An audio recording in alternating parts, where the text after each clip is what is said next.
Going on, everybody? Happy Thirsty Thursday, another edition of Dangle Bet Celly, presented by FTN right here live on our FTN Network YouTube page. Chris Meaney and the Eric Young here hanging out with you. Another busy slate on the ice in the NHL. This is going to be our last show for a little bit. The NHL will go on a bit of a break next week. It's just the 2 games next Tuesday, I think maybe 3 on Wednesday, and then the NHL will return on Monday. So we'll take a little bit of a break next week. If you're looking for some NHL stuff throughout the break, we'll cover some fun little all-star game stuff. Maybe take a look at futures and things like that on Mean Streets next week. But this will be the last one for a little bit. So let's finish the first half of the NHL season strong, and then we'll be back on Tuesday in just under 2 weeks. Always appreciate you guys. If you're hanging out live, smash the like button. If you have any comments, any questions, you can leave them there. We address them on the show. If you're watching the replay, you can leave them in the comment section. Maybe it's a fantasy hockey question, a dynasty question, anything that you have. Always circling back on these videos to take care of the people at Chris Meaney, at the Eric Young, meanstreetsftn@gmail.com. And if you are listening on iTunes or Spotify, you can hop on over and ask the question there, or again, email or the X machine. EY, happy Thursday to you. What are you rocking there? What's I don't know what this jersey is. It's got a C. Oh, yeah. Preds. I thought it was Preds. Yeah, Preds Winter Classic. Roman Josi, the captain, the catalyst, the Nightcrawler. The catalyst. They I was watching the game the other night. They were celebrating, what was it, the first team in Preds history? Yeah. Was it David Legwand? I thought I saw up there. Legwand was there, Lambert, Ronning, a bunch of, like, pretty much the original team, which is really cool to see. Nice. I remember those jerseys where, what was it, like Sullivan and Arnott? Remember that? I know you remember that duo. I remember those jerseys. Those they rock those ones sometimes too, right? What is it? Steve Sullivan was my first Preds jersey ever. Ever? Yeah. What a stud! How could you not like that guy? He was a fan favorite. Boy, Chris Mason in the chat checking out the show. Oh, no way! Yeah, Chris Mason, this another stud, right? Another baller. Listen to him on the broadcast. Chris Mason, welcome in, man. We are big fans of you here on this show, Dangle Bet Celly. Yeah, I when I think of Sullivan, I think of so many cool stories with him, and just, you know, a small player and an elite goal scorer in his time. And you ever remember the time where I think he got hit in the face with a puck, and then the fan was like laughing at him, and then later on, I think the fan got hit in the face with a puck, and then he was kind of like pointing, like instant karma. That's one of the best clips of all time. You've seen that one, right? Oh yeah. He was a feisty little guy, man. Like, I mean, small player. Everyone was massive at that point, and just tough as nails. Crazy shot. Him and Arnott together, just giant centerman, just blotting out the sun. Like, it was. There's been lots of great players that have played here. Tons of like great character guys. It's cool. Like, I moved here, not on a whim, but just kind of ended up here in 2004 and.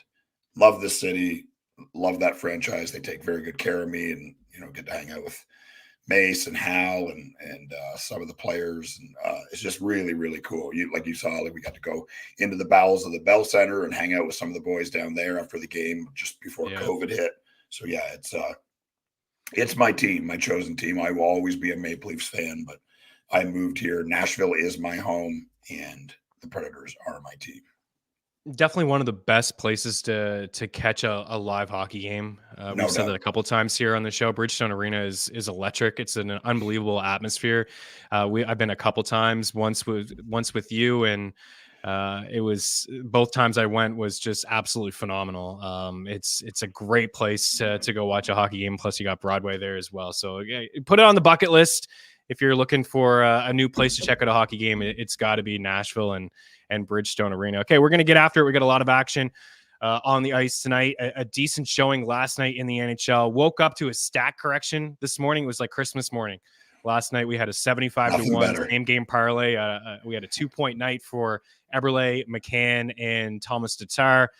last night. They all had 2 points besides McCann. It's like, we were close to it. Wake up this morning, and there was a stat correction, and Jared McCann had the 2 points. So it was 75-1 hit last night, a 14-1 hit on the 2 points for Eberle and McCann as solos, and hopefully we can carry over today with a couple winners. If you are looking to be part of the FTN family, ftnbets.com/pricing, FTN wins, promo code for you, save yourself a little bit of cash, and we're going to get after it with a couple picks and props. You always want to say what up to the fam. Adam Szymanski's in here. Welcome in. Daily handle with Jordan Allen. Good morning, Means, EY, and everybody. Of course, we have the great Chris Mason in the house as well. Let's go, buddy. John Prince, we are here. Dangle Bet Thursday. Shop Prop King and the Madman. I really needed a Dangle Bet breakdown for yesterday. Yesterday was a very, very solid showing in the NHL. Those Wednesdays can be tough. Those Wednesdays can be tough, man. Weird little small slates, but we'll try to carry it over today. Robert Denson in the house. Smashville is happy to have you. My boy, Rob. Absolutely love that stuff. Okay, where do you want to start? I always ask you. I'll throw up the games here for you. We got a handful of them, 9. We got some lopsided affairs. Of course, Edmonton has their lengthy winning streak as they try to chase down the Penguins for the longest winning streak in an NHL season at 17, just 3 behind them. A winnable game here tonight. The Hawks played last night against the Kraken that we talked about. We have the Dallas Stars at home, pretty big favorites as well. Where do you want to start? Do you want to start with the Preds on the road against the Wild? Yeah, I'm fine with that. Let's do it. Take it away. Nashville. Yeah, Nashville on the road. Minnesota has always kind of had their number in Minnesota. Fleury, I believe, is still hurt, so it'll be Gustafsson tonight, who's been pretty up and down this year. I don't know who's going to play. I would imagine it's Saros because they've had a couple of days off. I imagine they go back to Saros again. On the Nashville side, I got Forsberg, of course, at 145. And Colton Sissons is playing really good hockey and playing that net front guy. And he's at plus 390. Like, look, this guy scored a ton of goals in junior. That's not what he's done in the NHL, but it's always cool to see a guy like that comes in. He's this prolific scorer in a lower league, and he realizes, those spots are filled by players that maybe have more skill, and they turn himself into this other player. Like, he's been such an important player for the franchise, centered the Herd line when it was one of the hardest lines to play against in the NHL, and right now is getting some real time from Coach Burnett on the first power play. And is scoring pretty regularly. So, and I just love him as a player. So, and the odds of 390, I'm sticking with that. Minnesota side, I'm going Kaprizov at 130 and Boldy at 230. The Boldy at 230 is pretty enticing.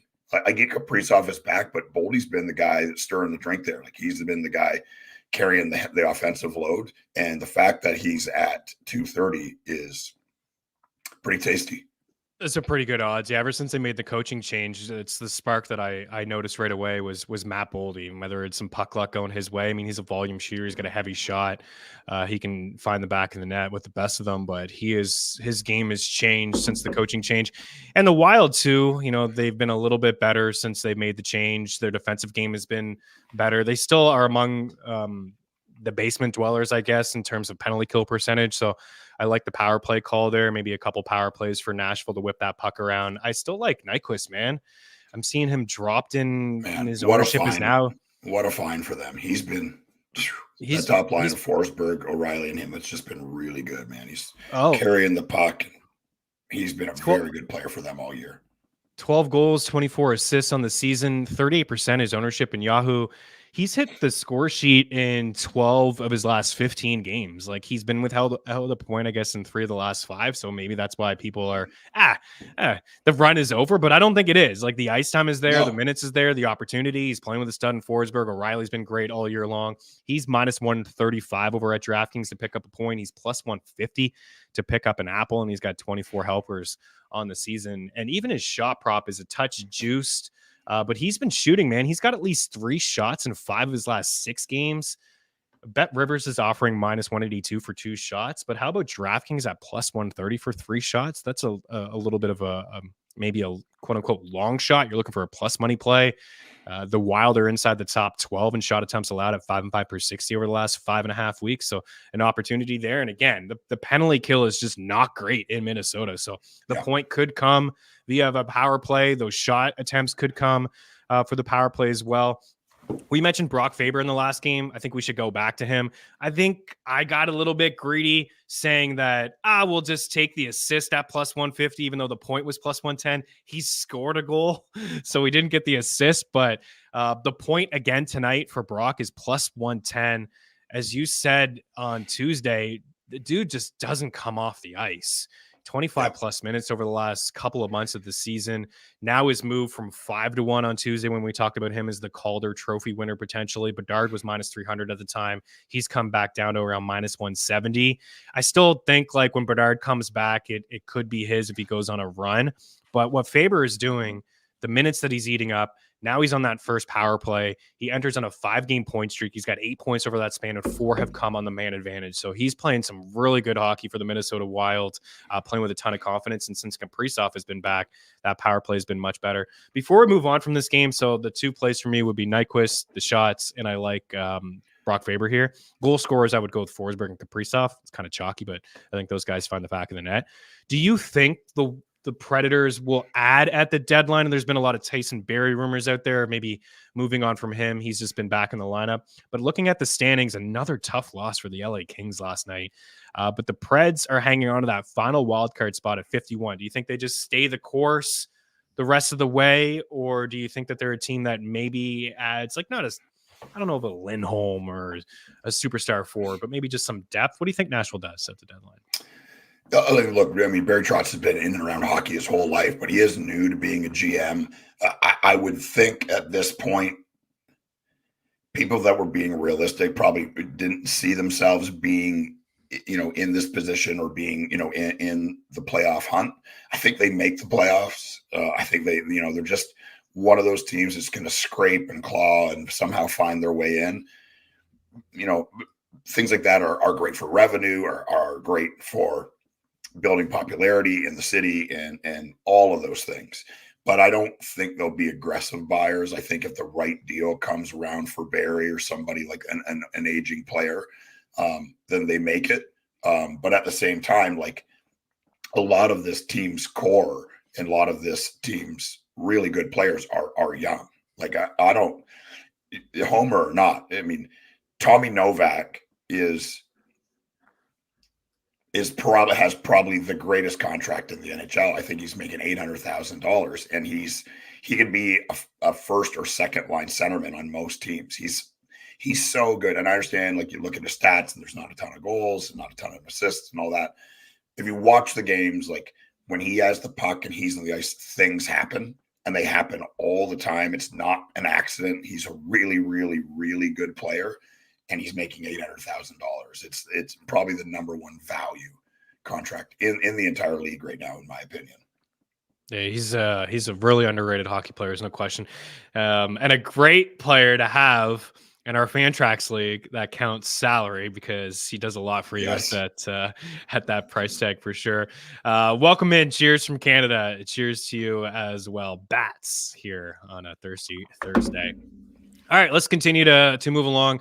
Let's go to Detroit and talk about the Philadelphia Flyers and the Detroit Red Wings. Again, the prop shop, the parlay calculator, 2 tools that are free over at ftnbets.com. The links inside the description of this video to get the best possible numbers. Save yourself a little bit of time and a little bit of cash, hopefully. Bet365 offering plus 110 for the Flyers on the road, and the Detroit Red Wings checking in at minus 125 over at DraftKings, with the total here sitting at 6.5. I want to talk about Joel Farabee for a second, and this may blow your mind because we have been talking about Farabee, right? Because he's been on a run. He enters tonight in a 7-game point streak. He's got 5 goals and 10 points over that span. We've been talking about his point prop, his shot prop in the last show was plus money. It's plus money again here tonight. He's plus 105 to pick up 3 shots. He is minus 135 to pick up a point. That's both of those numbers over at DraftKings. He's got points in 18 of his last 23 games. And you'd think, this is just a little bit of a run. But get this, from Natural Stat Trick today, I'd looked at the 5 and 5 point leaders. Nathan McKinnon, who again last night, man, 4 goals and the 5 points. Savage. Are you kidding me? Freaking nature. Just a savage. Nova Scotia's own. Proud Nova Scotian. I love it. Every time I go to Cole Harbor, I see signs. It's like Crosby and Nate. These guys are just awesome. And it's great to see. But McKinnon, 43 points up at the top, right? Stud. Kucherov, stud. Number 2, 35 points. 5 and 5 numbers this year. Number 3, Joel Farabee. Joel Farabee, 33 points. 33 points. He is top 10 in goals at 5 and 5 with 14. Matthews leads the way with 21. He's number 2 in the NHL in primary assists. Matthew Barzal is number 1 with 18. He's got 14. So this, I don't know. Like it's not like he has a crazy high shooting percentage. The Flyers have one of the worst power plays in the NHL, so he's not racking up all these points in the power play. It's pretty remarkable to see Matthews and McDavid and Crosby behind him at 32, 32, and 31, and Farabee. He's been feeling it, man. And I don't think we should shy away from him. So I am on the point.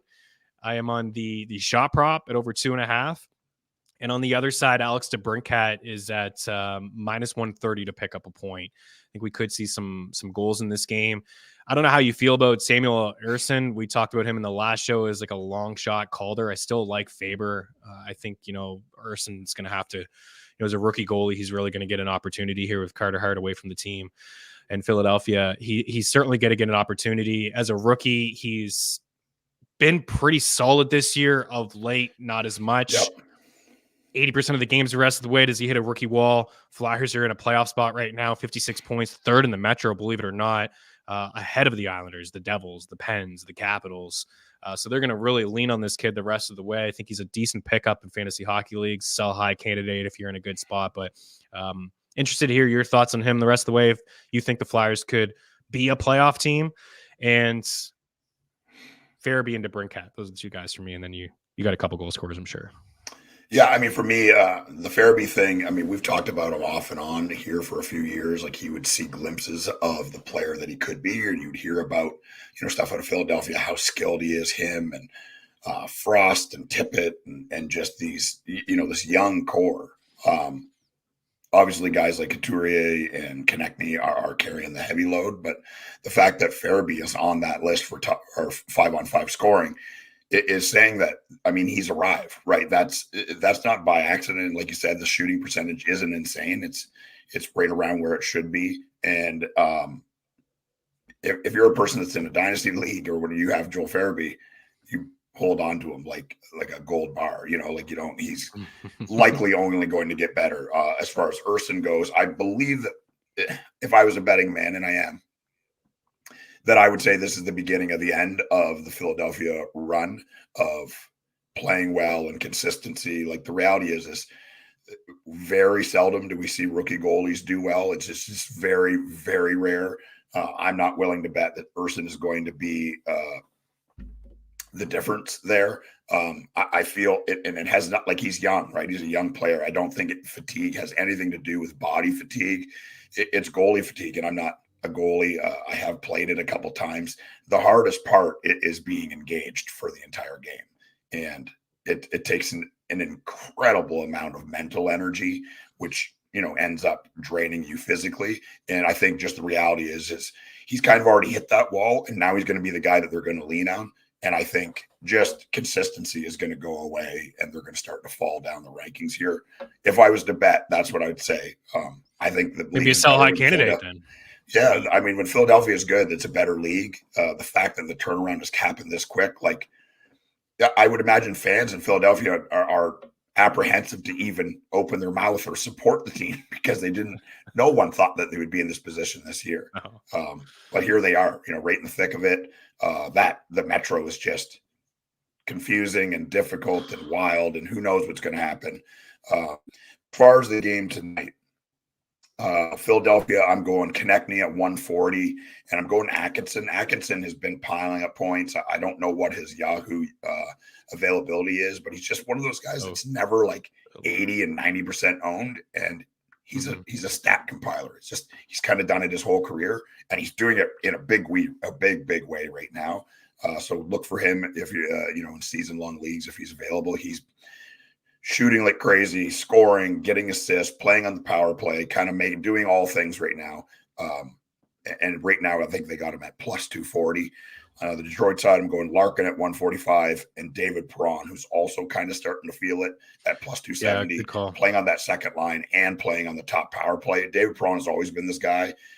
Once he starts to get a groove, he'll score goals in bunches and then he'll disappear. But right now, it feels like to me that the David Perron goal is a very likely thing tonight. I love the Perron call. I was thinking about him the other night as a point, just to pick up a point on that top line with Larkin, who's feeling it, and Raymond, and I shied away from it. I think tonight we're just going to see some goals. I mean, the Flyers have played to the over pretty consistently over the past couple. 9 goals in their last game, 8 before that, 11 before that. Great call by you with Cam Atkinson as well. He's definitely available in leagues. I was holding him at the start of the season. He was hot, and then it was a cold stretch, and it was a healthy scratch a game or two. But that's what he's always done, right? Right. He enters tonight on a 6-game point streak. He's got 5 goals over that span. He's minus 105 for a point. A little bit juiced for the 3 shots, but minus 143 over at Bet Rivers for 3 shots, I think is a decent price. Anything, a little bit juicier than that, we just shy away. But he has had at least 3 shots in 5 of his past 7 games. He had 4 in his last game, 9 the other night against the Dallas Stars. He was all over the ice. So great call by you, Cam Atkinson. Really good price for him to find the back of the net. Like the point at minus 105 for him. And with no Owen Tippett, right? It's just an opportunity maybe for more ice time, maybe more shot attempts, maybe more PP time. And as for David Perron, I didn't check, but I would imagine it's a similar price, plus 115 for David Perron to pick up a point tonight. And as you mentioned, he's been hitting the score sheet lately. He's got points in 5 of his last 6 games and 8 of his last 11. So you're getting plus money for a guy that is playing his best hockey of the season at the moment in David Perron. You have a side that I kind of lean Philly, but I'm not really sure. It's kind of a toss-up game to me. I think we'll see some goals. I like the over a little bit more than picking a side at 6.5. Yeah, both these teams you pick a side for the people. I think I picked Detroit on Tuesday, and they got ran over. You know what? I'm just going to go Detroit at home because I believe putting my money where my mouth is. I think that this is the beginning of I wouldn't call it a death spiral for Philadelphia, but I think they're going to turn back into the pumpkin that we thought they would be. All right. Don't come after me, Philly fans. They're harsh, Yeah. You know how they please are. Please don't throw. I have to wrestle there in a couple months. Please don't throw quarters at me. What's the craziest thing someone's thrown at you in the ring? Somebody's thrown quarters at you before? Yeah, a D battery. I got hit in the back. A battery. In Puerto Rico, we were Team Canada, and they hated us. And it's so weird, because it's such an adrenaline rush when everyone's calling you an asshole and throwing stuff at you. And I got hit in my back, and I was like, God, that hurt. What was that? I turned, it's like one of those big fat D batteries hit me right in my back. And I was actually so happy that someone was so mad that they threw something at me. I was listening to the New Heights podcast yesterday, the Kelsey brothers, man. I have a soft spot for both of those guys. Yeah. And then Travis Kelsey scored the touchdown in Buffalo. Of course, he gave the heart, right? And everyone thought it was for Taylor Swift up in the booth, and he's just like, it was for Bills Mafia, just like letting them know, I love you guys. I have no hate in my heart for you guys, even though you hate me so much. All the things that they were saying to him before the game, the shenanigans, and he was just like, I love you guys. Don't hate me. Don't hate me. And then he gets the snowballs thrown at him, just like Philly. In Santa Claus, we all know that story. Robert, no worries. I'd hang on to Velarde too. I still like him. I know he's really close to returning to the lineup. He's been great. I think that there's going to be a spot for him on that top line with Connor and Scheifele when it's all said and done. I think the Jets may add as well. Welcome in, Marty. Let's get it. Let's get after it. I called it means. They sucked me in, and here comes the inevitable regression from the Philadelphia Flyers. Yeah, it's possible. Eric's probably right. I think I talked about the Flyers a little bit too much this morning on the NHL Fantasy on Ice podcast as a team that maybe could squeak into the playoffs and just give someone a good run. I don't think Florida style of, hey, we're going to knock off the Bruins and go to the Stanley Cup Finals, but they'd be a tough out. For their scrappy squad. Speaking of the Bruins, let's go to Boston and Ottawa. We have the Sens on home ice, which kind of they look like they're turning things around a little bit. I was just going to say Pinto's in the lineup. They're getting healthier. Stutzel's been much better lately. Josh Norris is in the lineup. Jake Sanderson's hitting the score sheet. Is it too little too late?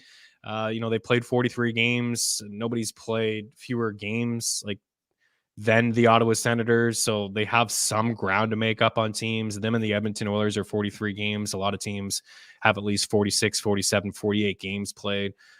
But they are sitting in the second lowest spot that you can be in the East with an 18-24-1 record, just 37 points. They beat up on the Habs over the past couple games, so maybe that's part of why we think that they've been a little bit better lately. I'll go and start here with Charlie Coyle. Again, this may be the last time we can get Charlie Coyle at a decent price to pick up a point. I'm seeing minus 140 for Charlie Coyle. We've been talking about him over the past couple of weeks. We talked about him before the season started, just an opportunity with no Patrice Bergeron, with no David Krejci. It took a little bit for him to get the number one role as the number one center with the Bruins, but he has it. And until Bergeron comes back or they make a trade for Elias Lindholm or something like that, this is his job right now. He's entered tonight in a 6-game point streak. He's got 3 goals, 9 points over that span. He's hit the score sheet in 13 of his last 15 hockey games quietly, still owned in fewer than 50% of Yahoo leagues, a beast in the face-off. You're playing with Pastrnak and you're playing with Marchand. You're going to fall into some points, and that's part of it. But he's looked good. He's doing his part on that line as well. So I like him tonight. And I'm going to go to Josh Norris to pick up a point. It's a bit of a tough spot with the Bruins, but they played last night. Hard-fought game against the Hurricanes. So those are my 2 guys tonight to pick up points. Take her away. Ottawa's interesting. Like you said, they beat up in Montreal. So, we'll see. I do want them to be good. I mean, I thought they would be very, very good this year. It should be better than they are. And here we are. On the Ottawa side, I'm going Brady Tkachuk. Just love watching this guy play, man. I love it. And he's in and around it all the time. Could score any game, could fight any game, could hit any game, could assist on an important goal any game. He's just a hockey player in the purest form. And I'm going to go Batherson at plus 220.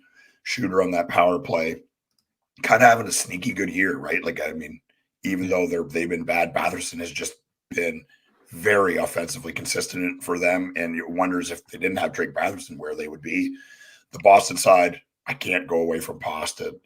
Just such a good player, so tricky. The release is it's crazy. He'll have the puck down by his feet, and the next thing you know, it's in the top corner. It's wild. Right, he's just a master at shooting the puck from all different levels. A master with the puck. Period. He is a negative 110, but I think he scores again here tonight. And I'm going to go Jake DeBrusk at plus 290. I like DeBrusk. I was going to say if there's a long shot, the defensive game from the Senators and the goaltending's been so suspect that I think it's an opportunity maybe to take a second line guy. And Jake DeBrusk he's in pretty good form over the past couple of weeks as well. I think that even though the Sens are playing better and the Bruins played last night against the Hurricanes, I think it's still some pretty good odds to jump on Boston at minus 128. Kind of feels like a trap, right? Minus 128 for the Bruins. You look at Boston atop the standings, you look at the Sens near the bottom, and I know they are playing better. Having Pinto in the lineup gives them a little bit more balance. I'd cut ties with Tarasenko and fantasies on the third line now. Second power play, not getting a lot of ice time. Could be traded at the deadline too. I think he only signed a 1-year deal. That's a guy that could get shipped. I know Chikrin's been involved in some trade rumors as well. So it'll be interesting to see how the Ottawa Senators treat this deadline, because they've been very aggressive over the past couple of years. And the Brinkat trade and Tarasenko signing, Giroux signing a couple of years ago, Chikrin trade, trying Korpisalo signing. That hasn't looked all that good either. But yeah, rough go for the Sens. I'm willing to take that price at minus 128. You don't get the Bruins too often at that price, even though they're on the road here tonight. Okay, speaking of the Habs, we'll go to Montreal. All eyes will be on Patrick Waugh, of course, and is the head coach now of the Islanders, and in Montreal is 33 at the Rafters at the Bell Center. Habs checking in at plus 130 at Bet365 is home dogs here, and the Islanders checking in at minus 148. So it's been a win and a loss for the Islanders since Waz taken over, and these are his words. I'm paraphrasing. He thought that they probably didn't deserve the first win against the Dallas Stars, where they came back and won in overtime thanks to a Bo Horvat goal. And then he thought that they deserved a lot better against the Golden Knights. And you called it on this show. You liked Vegas. You talked about Bruce Cassidy calling out the squad. You liked Vegas bouncing back and winning that game, and they did. It was a tight game. I like the Islanders here at minus 148. I'm interested to see if Bo Horvat's going to play. Just the defensive game from the Habs, they were just absolutely awful against the Ottawa Senators the other night. They had a great third period. St. Louis got them playing. They mixed up their lines. They put Josh Anderson with Suzuki and Caulfield. You had the Caulfield goal, and I think you should have had it 8 times. He had like a dozen shot attempts. He hit the bar twice in the third period. He was all over it. My goodness, he should have had a bunch of goals, a couple nice saves, a couple missed chances.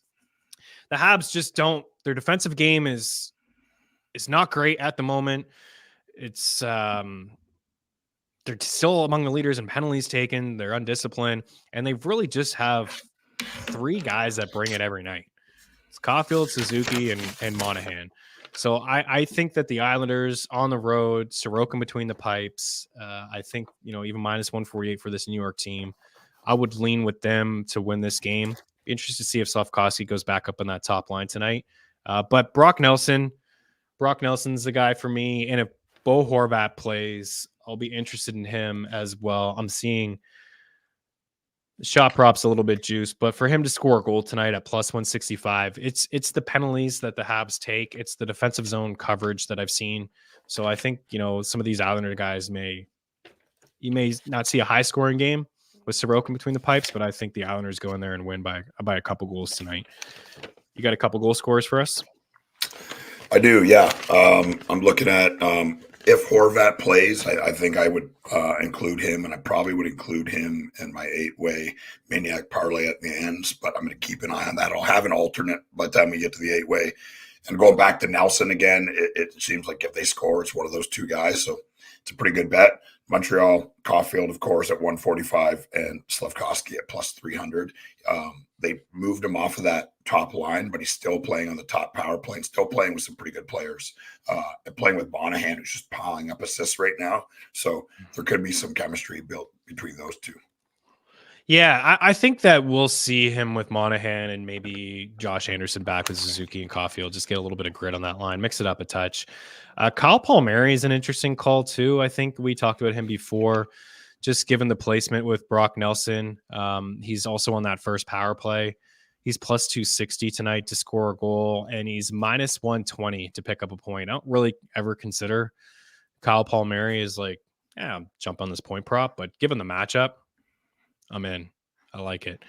All right, Tampa Bay and Arizona. I don't really have a whole lot to say here on this one. I think the Coyotes are in the middle of a struggle. We liked them at the start of the season as a long shot team, but I think their goaltending has dried up a little bit.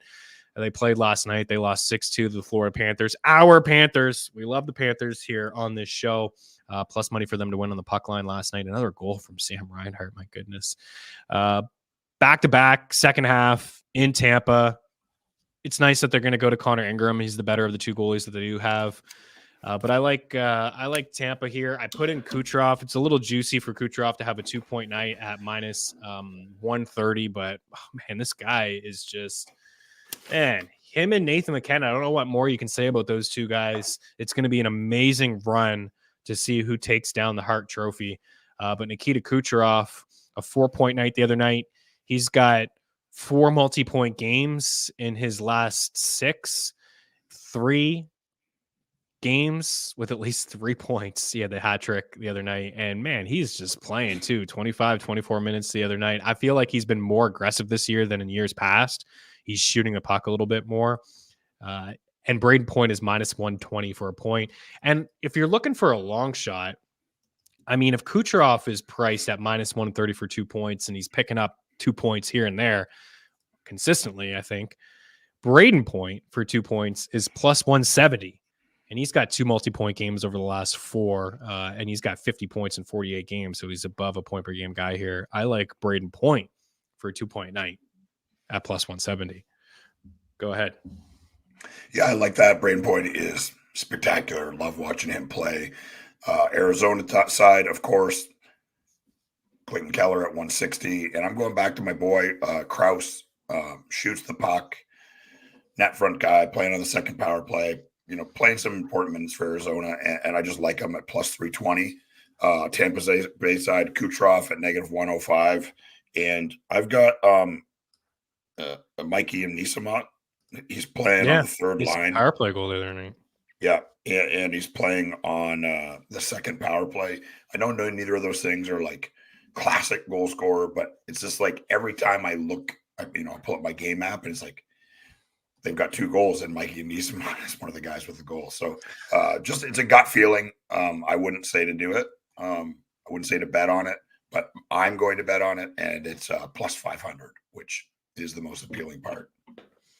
And absolutely. And Hagel too, he's been off that top line for a long time. And I looked the other day to see, I was like, I own him in the DBC league, and I was looking to make some adjustments. I'm like, how's Hagel doing?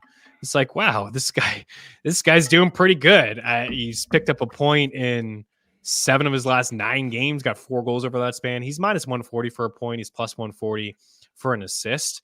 Just, I think that Tampa's probably puts 4 or 5 goals, and I like him on the puck line tonight at plus 118 to win by 2. It's a tough spot for anybody to go into Florida and Tampa on that back-to-back. It reminds me of going out west and playing Calgary and Edmonton on those back-to-backs. Like, you hope for a day between those 2 games, but the NHL did not give one to Arizona. So and they got caved in by Florida, right? Like, just I flipped over and it was 3-0 with like 10 minutes left in the first period. It's like, uh-oh.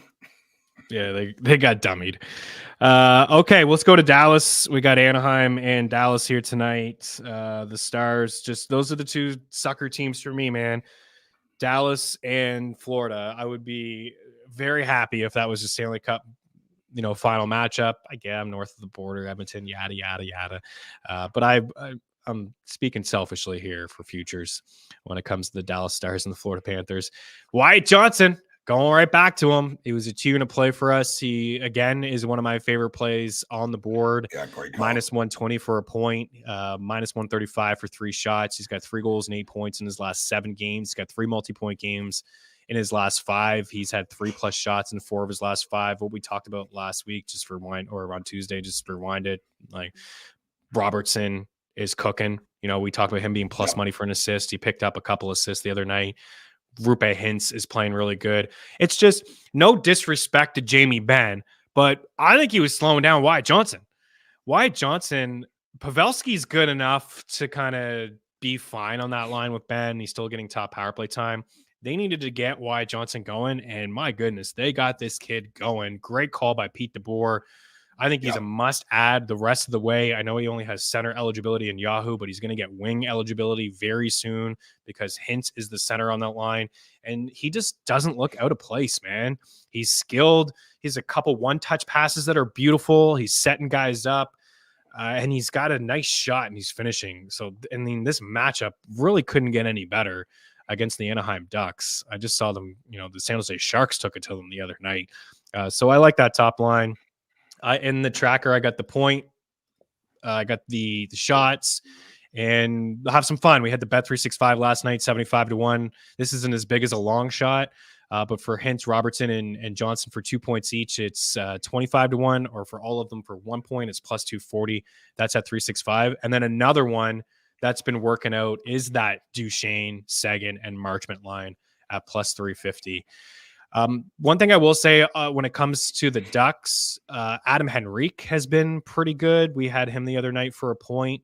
He's a little bit of chemistry there between him and Troy Terry. He's got points in 7 of his last 9 games, got 5 goals and 3 multi-point games in his last 4 over that span. So Adam Henrique point, Mason Marchment point. These guys are around even money, but I really like Wyatt Johnson, and I like Sagan to pick up a point too. There's some decent value on some of those guys, and I know the Stars are back home after a bit of a road trip, but I think they'll take care of the Ducks on home ice. Yeah, I believe that too. I got Robertson at 140 and Pavelski at 160. He's still playing, just the master of deflecting pucks, and he's been doing it for so long. And I believe that could happen pretty easily for them. Anaheim can be a pretty undisciplined team.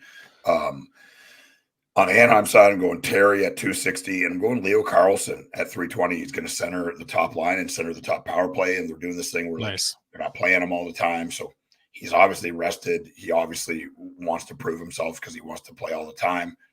I think if they wanted him to play all the time, he'd play all the time, and he's just not going to this year. Whether that's a good idea or not, I don't know. Time will tell. But when he plays well, and he often scores, and he's plus 320.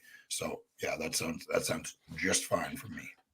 Yeah, that's a pretty good. Even though the Stars are rolling, their goaltending hasn't been that great, so it could be a high scoring game. Yeah, even with Ottinger. I know Ottinger. Henrique's plus 100, so maybe an apple on that Leo Carlson goal that you just called. And Mason McTavish, I'm just a sucker for the style of hockey that he plays. Power play, penalty kill, all situations. Is not afraid to go hard to the net. He's plus 105 for a point. So you get those two Ducks at plus money for points. And Tyler Seguin, by the way, is minus 125 for a point. So him and Wyatt Johnson at minus 120 for a point, I think, are pretty good plays. I also have Rupe Hintz in the tracker for 3 shots at minus 112. He's been shooting a lot, and I think that has to do with just the chemistry that the three have with Wyatt Johnson and Jason Robertson. Robertson for an assist is definitely not plus money anymore. Minus 125 is not too bad. I think that the Stars could easily get 4 or 5 goals here and a couple from their top 2 lines. So that's where I'm at. Wyatt Johnson point, 3 shots. Hintz 3 shots. Seguin point. Henrique and Mason McTavish point. And a fun little same game parlay. I know DraftKings will offer the 3 guys the top line for a point and the second line for a point. And then you have some fun with maybe 3 of those guys having 2 points at 25-1. Got some comments here. Going to check out Jackets money line tonight. Ooh. We'll get to that in a second. Wyatt Johnson night. Keep getting on him while the value is there. Absolutely. Daily Handle. Do you like the Flyers tonight? Means an EY. We just talked about them a little bit. Daily Handle off the top of the show. I think we like the over there. We're not sold on the money line play. I know you're probably looking for a dog. I think we can find a better one for you there. Richard in the house. Morning. Give our guys some likes. Best show by far. I really appreciate you.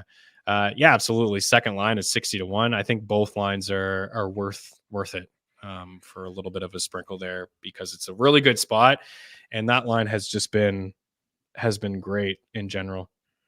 I thought there was something else I was going to bring up in this game, but there was. For my deep league psychos dynasty keeper league, Olin Zellweger made his NHL debut the other day for the Ducks. He only played 13 minutes, but he was on the top power play. He was very, very noticeable in that game. I thought he had an active stick against the Rangers, and 34th overall pick in the draft a couple years ago. Yeah, he picked up a power play assist. He had 2 shots and 3 blocks. Again, he only played 13 minutes, but with the Drysdale trade, this kid's going to get an opportunity to play in Anaheim. I didn't call him up just to, give him 12 minutes a night. I think his ice time will increase. And I think that's a pretty significant role for the young buck to be on that top power play with some of the skilled forwards that they do have. So I haven't picked him up yet in any redraft leagues. He's owned in a couple of my keeper and dynasty leagues, but he's somebody to consider in DFS. He's somebody to consider maybe once we see, like, his point props are not going to pop up for a little bit, but power play assists, points here and there, maybe some shots and things. Somebody to keep an eye on for sure, because he's going to be a good one. We did skip over Carolina and New Jersey. I'll let you take this one away. Carolina last night had the win against the Bruins. They blew the lead. They came back, and they won the game. Martin Necas had like 9 shots on goal. He had a pretty big game last night. Devils and Hurricanes, what you got? It feels like the Carolina Hurricanes are rolling right now, which is weird, like the goaltending situation. Who knows what's going to happen there? New Jersey, I'm going Bratt at 210. More of an assist guy, playing the kind of the not shooting side of the power play on the top of the tree there. But I still like him as a player, plus 210 to score. And Nico Hischier at plus 250 right now with no Hughes. He's doing everything down the middle of the ice for them. Just a really good player, and I like the odds at 250. He's centering the top line and centering the top power play. He could easily score tonight. Carolina side, I'm going Aho at 155 and Jarvis at 210. Nice. I like Jarvis. Natchez is mentioned the 9 shots for him. No Sveshnikov. Yep. Again, it looks like he's going to be out. So we're seeing a little bit of a boost there for Natchez. Still not on that top power play. He just can't stay healthy. Oh, I know. I still don't believe. I know you don't believe in the Hurricanes. Like, I don't believe in this Hurricanes team to make a run. I don't know. It just seemed like a one-line team for me. I know Martinook scored. He's been scoring pretty consistently. And I don't know, like that line is great at 5-5. And Jordan Stahl is a great defensive center. It's the goaltending, man. Like Spencer Martin last night made some good saves, and Ranta's just been so inconsistent until Kochekov's back. I just don't really feel. I don't know. They need to be aggressive. They can't have Bunting on the top line and Noesen on the second line with Jack Jury. It's just, again, no disrespect, but it's just not a team that I feel like can go the distance with some of these other teams in the East. I think, Jordan, if you're looking for an upset, I think maybe this is one. Maybe this is one with New Jersey checking in here on the road. I'm not crazy about their goaltending either, but the fact that Carolina just played last night in Boston, maybe they're a little bit sluggish. Toffoli's coming off the hat trick. Plus 136 for the Devils. I think that's worth a little bit of a sprinkle there. I know Rant has been, and he's a much better goalie on home ice than he is on the road. As for Natchez, I see minus 106 over at Bet Rivers and minus 125 over at Bet 365. So a decent price for him. And Timo Meier too. I wouldn't get too crazy about some of these point props because it is the Hurricanes and they are stingy. But Timo Meier at minus 125, I just think putting him on that top line with Brad and Nico Hischier is just good for his game, right? Brad, like you said, is a bit of a pass first guy, so maybe he can fall into a point there. 2 more games to get to, Edmonton Oilers and Chicago Blackhawks. It would be a shame if the winning streak was ended against a team like the Chicago Blackhawks. This has to be the largest favorite I think I've seen this season. Bet365 is minus 650 for the Edmonton Oilers to win the hockey game tonight. Plus 475 for the Chicago Blackhawks over there. You can't even do puck line stuff with the Edmonton Oilers. No. You have to pick them to win by 3 goals at minus 110. And we don't do that kind of stuff here, but I do think that they probably win this game like 5-2. They may just... We had 2 units on them to win by 2 against the Blue Jackets. It was a 1-1 hockey game heading into the third period. In the first 40 minutes of the game, the Blue Jackets were the better team. Stuart Skinner, what we talked about, he's been kind of glossed over during this run, but he has been amazing, and he was great in that game against the Blue Jackets. Blackhawks played last night. Seattle took it to them on the road, second half of a back-to-back. I'd be shocked. Anything happens. We don't suggest taking teams like that on the money line. It's, I don't suggest the Hawks, but if you want to chuck $5 on them, reverse puck line, maybe to keep this thing close, go for it. But I would say the Oilers win this game by a couple tonight. And I was looking ahead of their schedule. They're just 3 away from tying the Penguins. They got another favorable matchup coming up. I think game 17 would be against Vegas, and then I think they have the Kings right after that potentially to break it. But man, nobody hotter right now than the Oilers, dude. Yeah, it's wild, man. Thinking about what we were talking about the Oilers a month ago, where they are now. Yeah. I didn't think that the coaching change was smart, and here we are all being proven wrong. They figured it out. Whatever it is, I don't know, but they figured it out. They pressed the right button at the right time. Edmonton, I'm going McDavid and Draisaitl. I know it's chalky, but that's just the way it goes. Whatever. If you're going to bet on 2 guys to score in the NHL, it should probably be those guys. Yeah. And in Chicago, this should tell you a lot about how Chicago's doing right now. I'm going Ty Radish to score at plus 350. A lot of people probably don't even know who that is. And Jason Dickinson at plus 500. So, the fans of the show are smarter than that, but right. Yeah, it's like you're Ty Radish. The Oilers haven't lost since Ty Radish is playing 19th. on the top 6 and playing in the top power play. and an average person wouldn't be able to pick him out of a lineup. So that tells you how it's going for Chicago right now. It's going to be a long haul. Nick Alberga of NHL Fantasy on Ice podcast host there asked me about the Blackhawks and Connor Bedard in like a dynasty league. Or it's just like, man, is this going to be, they're not going to be able to turn this thing around. Like, think about the Leafs, how long it took them to turn things around. Matthews, Marner, Nylander, these guys are all top picks. It's not like the Penguins when Malkin retired and Crosby and Malkin just, it was Lemieux, that retired, and Crosby and Malkin just fell in their lap with Letang and Marc-Andre Fleury. It's going to be a few years before the Blackhawks turn this thing around. It's amazing this run that Edmonton is on. Again, they haven't lost since December 19th, a 3-1 loss to the Islanders. How long does this go? They got Chicago tonight. They got your Preds after this. And then they go in Vegas. That would be game 17 to tie the Penguins for the longest winning streak of all time. And then the Ducks after that. It's easy to sit here and say Vegas probably, but what do you think? Do you think they break the 17 wins in a row? They're rolling right now. I mean, the most hockey thing would be for Chicago to beat them tonight and all of us just go. Right. Like, I want to see it. Like, I mean, I love seeing stuff like this. I mean, if they have to beat the Predators to continue it, I'm okay with that. But Robert says it would be the Preds. They're going to break the streak. Yeah, it would be the most hockey thing for Chicago to beat them. But I think it could be the Preds to break the streak. Bobby, the article will be live really soon, probably as soon as I'm done the show. The editor will have that up, and we'll have some picks in there with some goal scorers and some prize pick stuff. So look for that shortly after the show. I called you Bobby. It's baby. My bad. What about Warren Fogle for a point? Wow. Minus. Just trying to find some value on this Edmonton team. Like, everybody is extremely juiced. I got McDavid for a 2.9 at minus 130. Again, just like Kucherov, I'm willing to drink a little bit of that juice because these guys are just getting 2-point nights. But Fogel's got a 3-game point streak. He's got 5 points over that span. He's got 3 goals. He had a 5-point night against the Ducks back on New Year's Eve. Like, what?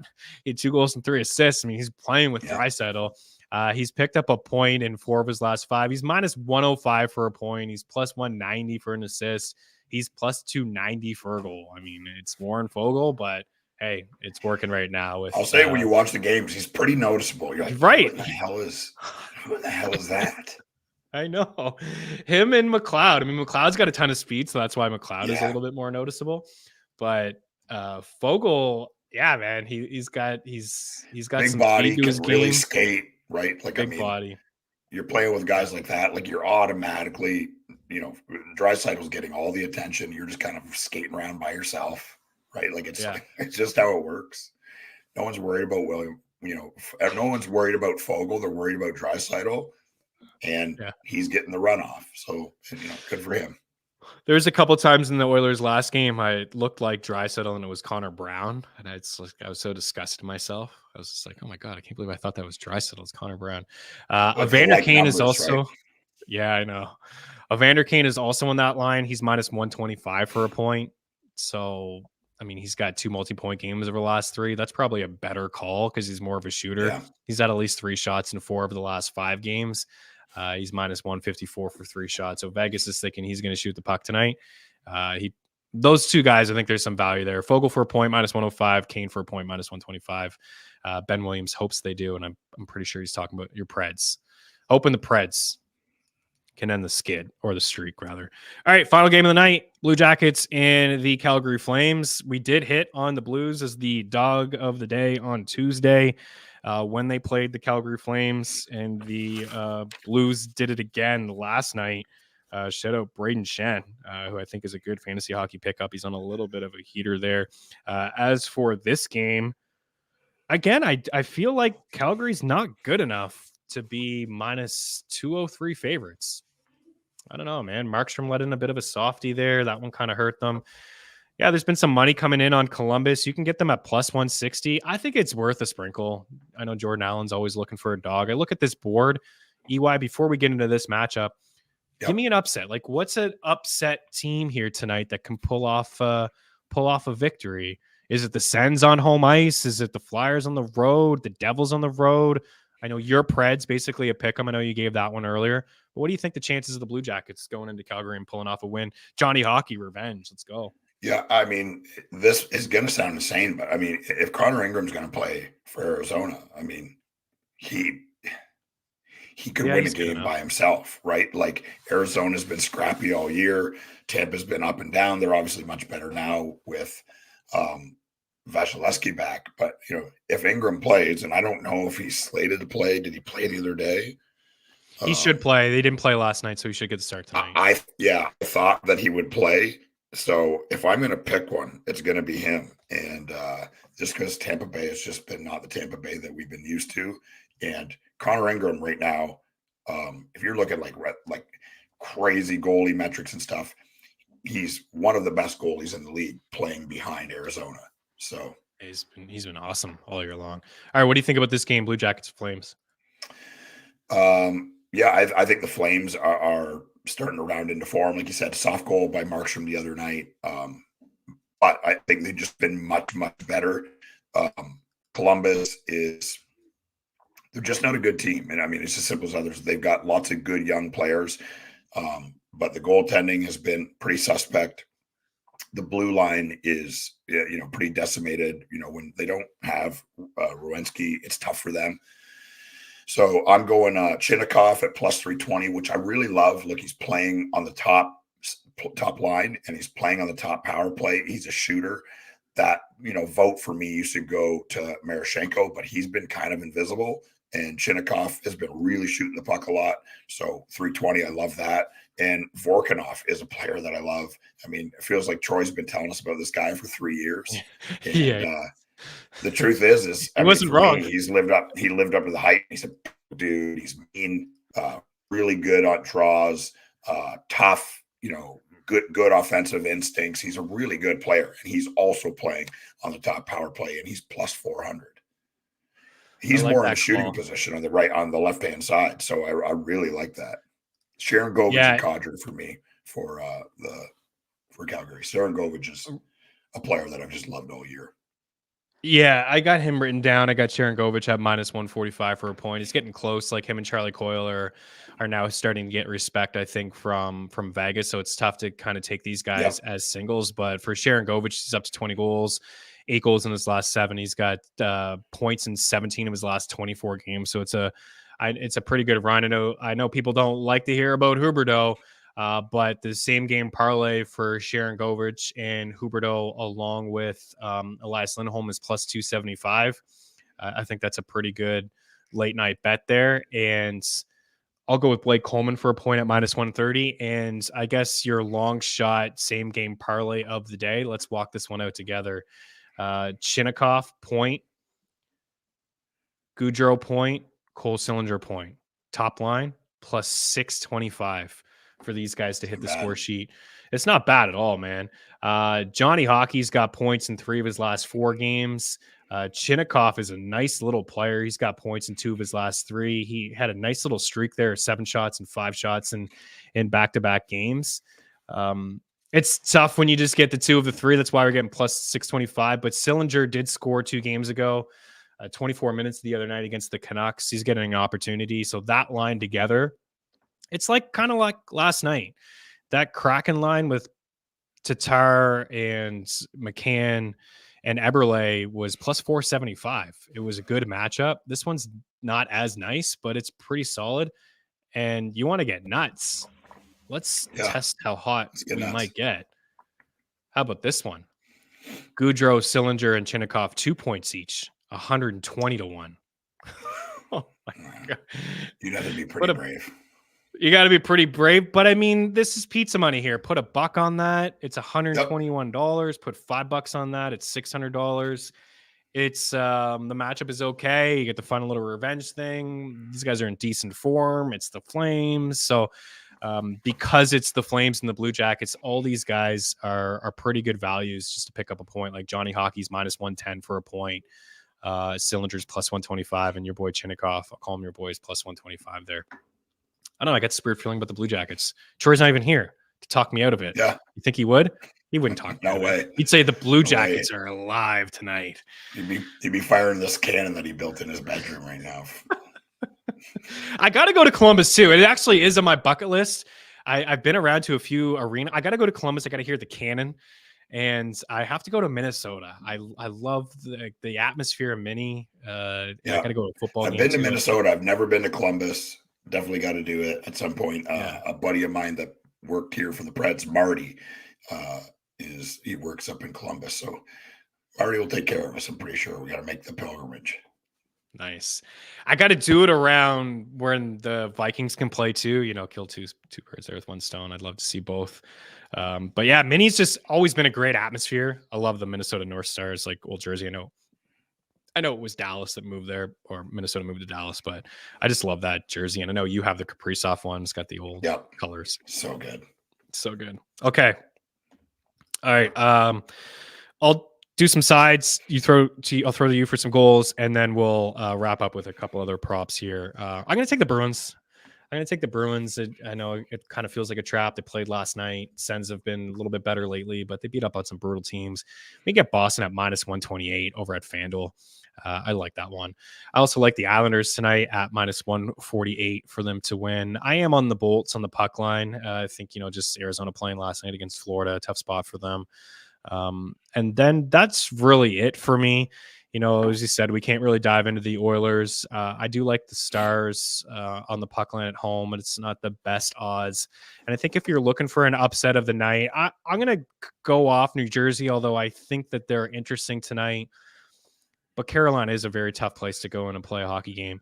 I'm going to lean with the Blue Jackets here. The Blue Jackets as the dog of the night, checking in at +160. We'll have some fun with that top line in a same game parlay there at 120-1. Go ahead. You got some goal scorers, and I'll wrap up with a couple of single props. Here we go.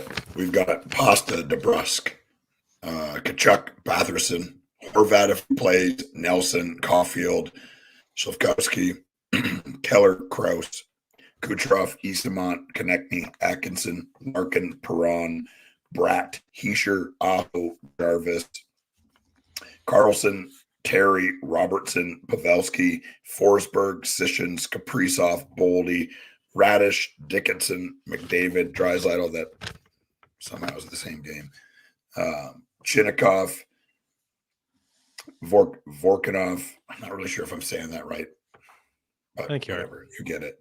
Sharon Govich, Kadri. The 8-way Maniac parlay goes as follows: Pasta, Brady Kachuk, Pavelski, Forsberg, Kaprizov, Kucherov, McDavid, Sharon Govich. My lock of the night to score is Pasternak. Pasta. Let's eat like kings tonight. Love it. I'll try to go in order of these. Again, the article will be live. I know I've talked a lot about the same kind of usual guys. I'm always afraid to put in the same guys in the article, but Wyatt Johnson is just getting in there for me. I can't ignore this. The value, the placement up on the top line. So Wyatt Johnson for a point. I'll do point props first and then maybe wrap. I'll just do them all here. Wyatt Johnson for a point. I also like him for 3 shots. I like Rupe Hintz for 3 shots, and I like Sagan for a point. Brock Faber for a point. Gustav Nyquist for a point. Joel Farabee for a point and 3 shots. Cam Atkinson for a point and 3 shots. David Perron for a point. I like Charlie Coyle for a point. I like Josh Norris for a point at +100. Kyle Palmieri, I like for the Islanders to pick up a point. I got a 2-point night, kind of a long shot one here with Braden Point at +170. Drinking a little bit of the from Nikita Kucherov at -130 for the 2-point night. I got Natchez for 3 shots. I got Kane and Warren Fogle for a point tonight. -105 for Fogle, -125 for Evander Kane. Blake Coleman for a point, -130, and Igor Sharangovich for a point at -145. So if I were to rank them, I have them all in the bet tracker. I did it last night. I started with, let's see. I started with Joel Farabee for a point and 3 shots. Then I did Charlie Coyle. Then I did Wyatt Johnson. Then I went with Kucherov for a 2-point night, Brock Faber, Sharon Govich, and Alex DeBrincat. So those are the plays. I've just find a little bit more value lately on point props, but some of the shots, I think, Farabee, Cam Atkinson, Wyatt Johnson, Rupe Hintz, Martin Necas. I think those guys are pretty decent prices for some shots. So good luck on the ice. Hopefully the winners are yours. Again, ftnbets.com in a little bit. We'll have some picks out there, some props. Check out the article. It will be free to check out. I will still have one next week as well, but we won't have a show at all next week with the All-Star break coming up. We'll come back strong with a little bit of a refresher. We'll take a look at maybe some futures. Last time to kind of dive into some of these futures. Eric and I have been talking about the Panthers a lot. I still think there's some good value out there. 4-1 to win the division, 6-1 to win the conference, and 13-1 to win the cup. We really like Florida, and they could add at the deadline. I think they're a very, very scary team. So enjoy the break, enjoy the All-Star festivities, and have a good weekend. If you're looking for some NFL picks, FTN win, save yourself a little bit of cash. We cover all sports over at FTN, all projections and tools, Discord channel. It's all there for you as well. And we're fresh off a 75-1 hit last night. So hopefully we can continue. Do you know what we saw last night? A Pierre-Luc Dubois power play goal. In this economy. McLennan called him out, said, look, man, we've been waiting for this guy. Again. And he called him out the other night, and he called out the entire squad last night. And Drew Doughty had a great little calling out everyone too. Yeah, he's saying guys are trying to be individual, team stuff. Yeah. It was almost like when Devon Taves called everybody out, and then the Avs started rolling after that. So nice little leadership there from Drew Doughty. Maybe they get going, but they're going to have to because they have been on a heck of a slide. Good luck, guys. From the Eric Young, myself, Chris Meaney. We will talk to you in a couple weeks. Cheers. Go Lions.